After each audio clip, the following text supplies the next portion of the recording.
क्या आपने कभी सोचा है कि पृथ्वी का आखिरी दिन कैसा होगा? मतलब सूर्य भी एक दिन मर जाएगा। सवाल सिर्फ इतना नहीं है कि सूरज कब मरेगा, बल्कि सवाल यह है कि जब वह मरेगा तब क्या होगा? क्या तब पृथ्वी बर्फ में बदल जाएगी या जलकर राख हो जाएगी? क्या इंसान उस समय तक जिंदा होंगे या शायद हम तब तक किसी और ग्रह पर जा चुके होंगे? यह एक ऐसी कहानी है जो ब्रह्मांड के इतिहास जितनी पुरानी है और उतनी ही भयावह भी है। और इस कहानी का नायक है हमारा अपना सूर्य। हम में से बहुत से लोग सूर्य को एक सामान्य चीज मानते हैं, लेकिन सूर्य सिर्फ एक चमकता हुआ गोला नहीं है। वह एक जिंदा तारा है जो अंदर से लगातार जल रहा है, एक भयंकर फ्यूजन रिएक्टर की तरह। और जैसे हर जीव का एक जन्म होता है, जीवन होता है और फिर मृत्यु, वैसे ही सूर्य का भी एक जीवन चक्र है। हम आज इसी यात्रा की शुरुआत करने जा रहे हैं, उस क्षण से जब सूरज का कोई अस्तित्व नहीं था, उस क्षण तक जब वह पैदा हुआ, और फिर उस अंतिम क्षण तक जब वह सब कुछ निगल जाएगा। आज से लगभग 4.6 अरब साल पहले ब्रह्मांड के एक कोने में एक विशाल अंधकार पसरा हुआ था। कोई तारा नहीं, कोई रोशनी नहीं, सिर्फ गैस और धूल के बादल। यह वह समय था जब हमारे सूरज का कोई अस्तित्व नहीं था। इस अंधकार में क्षेत्र को वैज्ञानिक मॉलिक्यूलर क्लाउड कहते हैं, यानी एक अणुयुक्त बादल। इसमें मुख्यतः हाइड्रोजन होता है, जो ब्रह्मांड का सबसे हल्का और सबसे सामान्य तत्व है। इसके साथ थोड़ी मात्रा में हीलियम और धूल के सूक्ष्म कण भी होते हैं। लेकिन यह बादल यूं ही स्थिर नहीं रहता। कभी कभी कोई पास में विस्फोट होता है, जैसे कि कोई सुपरनोवा इसे हलचल में ला देता है। उसकी ऊर्जा इस गैसीय बादल में एक धक्का देती है और तब शुरू होता है खिंचाव। यह दबाव बादल के अंदर के कणों को एक केंद्र की ओर खींचता है। गैस सिमटने लगती है, टकराव बढ़ने लगता है और तापमान लगातार बढ़ता जाता है। जैसे जैसे कण एक केंद्र की ओर डांस होते जाते हैं, तो वहां एक घना क्षेत्र बनता जाता है, जिसे प्रोटोस्टार कहते हैं। यह प्रोटोस्टार पूरी तरह स्थिर नहीं होता। वह अपने आसपास की गैस और धूल को अपनी ओर खींचते हुए लगातार बढ़ता जाता है। उसका तापमान लाखों डिग्री सेल्सियस तक पहुंच जाता है। इसी केंद्र में जब तापमान और दबाव दोनों इतने अधिक हो जाते हैं कि हाइड्रोजन के परमाणु एक दूसरे में विलीन होने लगते हैं, तब शुरू होती है सबसे शक्तिशाली क्रिया, न्यूक्लियर फ्यूजन। न्यूक्लियर फ्यूजन में 4 हाइड्रोजन परमाणु मिलकर एक हीलियम परमाणु बनाते हैं। इस प्रक्रिया में थोड़ा सा मास गायब हो जाता है और वह मास ऊर्जा में बदल जाता है। यह वही ऊर्जा है जो बाद में सूर्य से प्रकाश और गर्मी के रूप में निकलती है। जब पहली बार सूरज के केंद्र में न्यूक्लियर फ्यूजन शुरू हुआ, तब हमारे सूर्य का जन्म हुआ। वह मॉलिक्यूलर क्लाउड जिससे सूरज बना, वह बहुत बड़ा था। सूर्य ने उस बादल के लगभग 98% हिस्से को खींच लिया, लेकिन जो थोड़ा सा बचा वही बाद में ग्रहों, उपग्रहों, धूमकेतुओं और क्षुद्र ग्रहों का रूप लेता गया। वही धूल लाखों सालों बाद पृथ्वी को बनाती है और हम भी उसी धूल का हिस्सा हैं। हमारे शरीर में मौजूद कार्बन, ऑक्सीजन, नाइट्रोजन सब किसी तारे के अंदर बने थे। लेकिन जैसे हर कहानी का अंत होता है, सूरज की कहानी भी धीरे धीरे उस दिशा में जा रही है। अब जब हमने समझ लिया है कि सूरज कैसे अस्तित्व में आया, तो अब समय है यह जानने का कि यह विशाल तारा आज कैसे काम करता है और किस प्रकार वह प्रतिदिन बिना थके, बिना रुके हमें ऊर्जा देता रहता है। हमारे चारों ओर जो जीवन है वह सूरज के बिना असंभव है। पौधों का उगना, जलवायु का बदलना, महासागरों में धाराएं, यहां तक कि पृथ्वी की सतह का तापमान, सब कुछ सूरज से जुड़ा है। लेकिन सवाल यह है कि सूरज के भीतर आखिर क्या होता है? सूरज को अगर आप परतों में बांटें तो उसके 5 मुख्य हिस्से होते हैं। पहली है कोर, जहां न्यूक्लियर फ्यूजन होती है। यहां का तापमान करीब 2 करोड़ डिग्री सेल्सियस होता है। दूसरी लेयर है रेडिएटिव जोन। कोर से निकली ऊर्जा इस क्षेत्र में धीरे धीरे बाहर की ओर जाती है।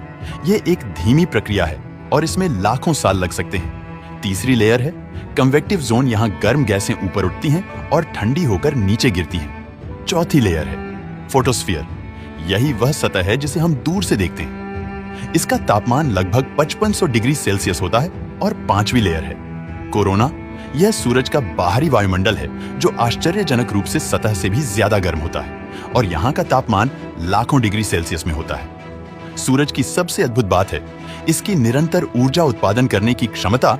इसके केंद्र में हाइड्रोजन परमाणु एक दूसरे से टकराते हैं, जुड़ते हैं और हीलियम में बदलते हैं। इस प्रक्रिया में कुछ मास ऊर्जा में बदल जाता है, जो हमें प्रकाश और गर्मी के रूप में मिलती है।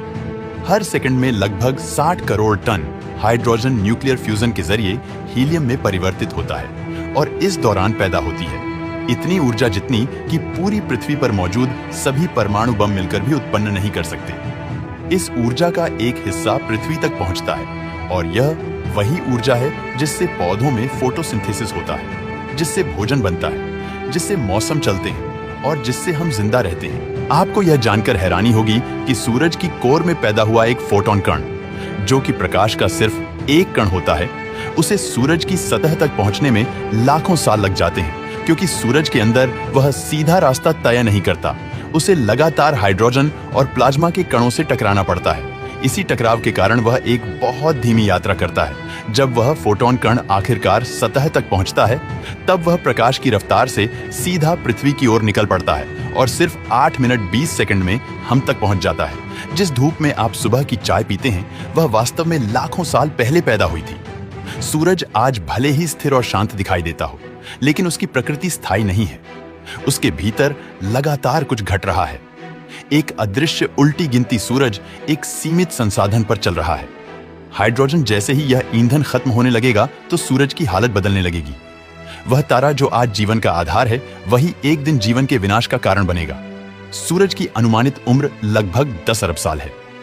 इसमें से लगभग 4.6 अरब साल वह जी चुका है, यानी यह अब अपनी मध्यावस्था में है। अगले 5 अरब सालों में धीरे धीरे इसकी कोर में हाइड्रोजन की मात्रा कम होती जाएगी। जब हाइड्रोजन समाप्त होने की कगार पर पहुंचेगी तो सूरज का स्वरूप पूरी तरह बदल जाएगा। जब कोर में हाइड्रोजन खत्म हो जाती है तो फ्यूजन की प्रक्रिया धीमी होने लगती है। इससे सूरज के अंदर का दबाव कम हो जाता है और गुरुत्वाकर्षण उसे भीतर की ओर खींचता है। लेकिन इसी दौरान सूरज अपनी बाहरी परतों को फैलाना शुरू करता है। वह आकार में विशाल होता चला जाता है, इतना बड़ा कि वह शुक्र और फिर पृथ्वी की कक्षा तक पहुंच सकता है। इस अवस्था को रेड जायंट कहा जाता है।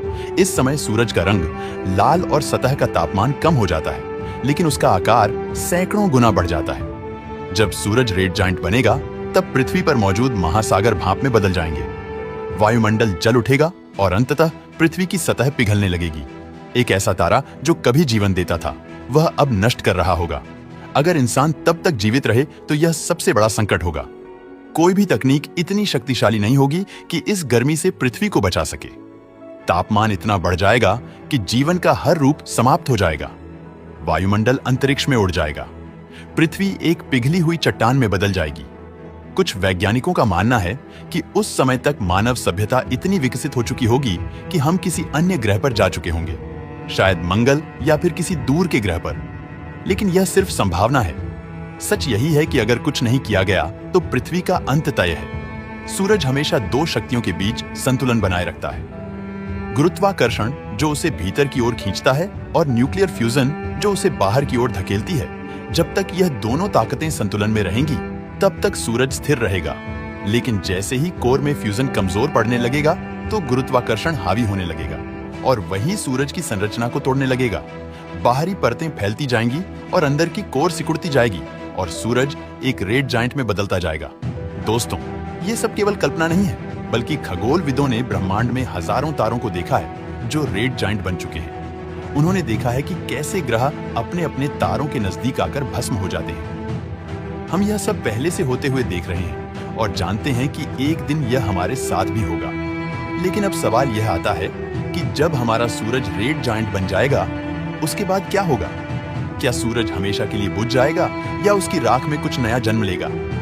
अब तक हमने देखा कि सूरज ने कैसे जन्म लिया, कैसे वह ऊर्जा का स्रोत बना और कैसे वह धीरे धीरे रेड जायंट में बदलने लगेगा। लेकिन सूरज की यात्रा यहीं खत्म नहीं होती।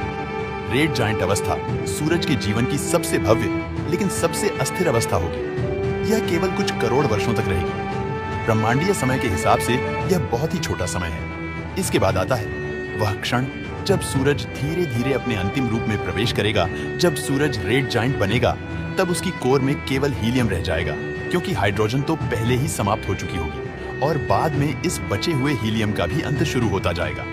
एक समय पर आकर कोर में इतना दबाव और तापमान बढ़ता जाएगा कि हीलियम के परमाणु आपस में टकराकर कार्बन और ऑक्सीजन जैसे भारी तत्वों का निर्माण करने लगेंगे। यह प्रक्रिया बहुत ही तेजी से होगी और इसे कहते हैं हीलियम फ्लैश।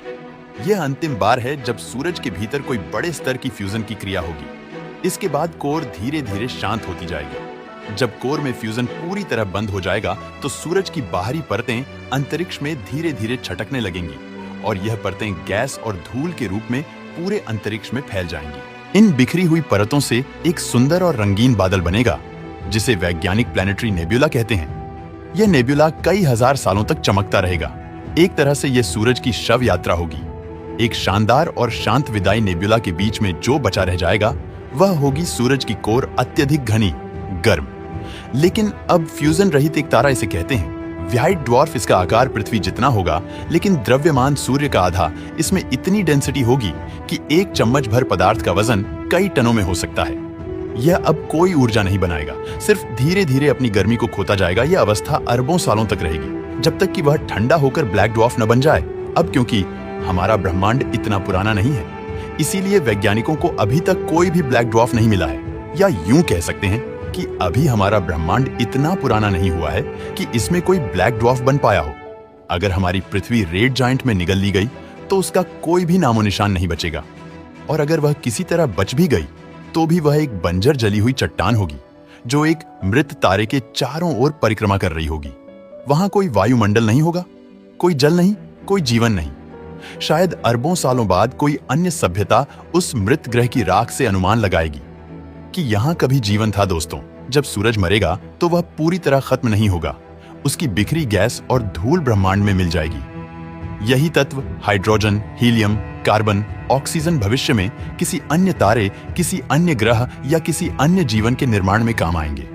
यही ब्रह्मांड का चक्र है। जन्म, जीवन, मृत्यु और पुनर्जन्म। हमारा शरीर, हमारे खून में बहता हुआ आयरन किसी पुराने मरे हुए तारे की राख है। तो जब सूरज मरेगा तो वह केवल अंत नहीं होगा, बल्कि वह किसी और के लिए शुरुआत होगी। दोस्तों, वीडियो पसंद आया हो तो लाइक और शेयर करें।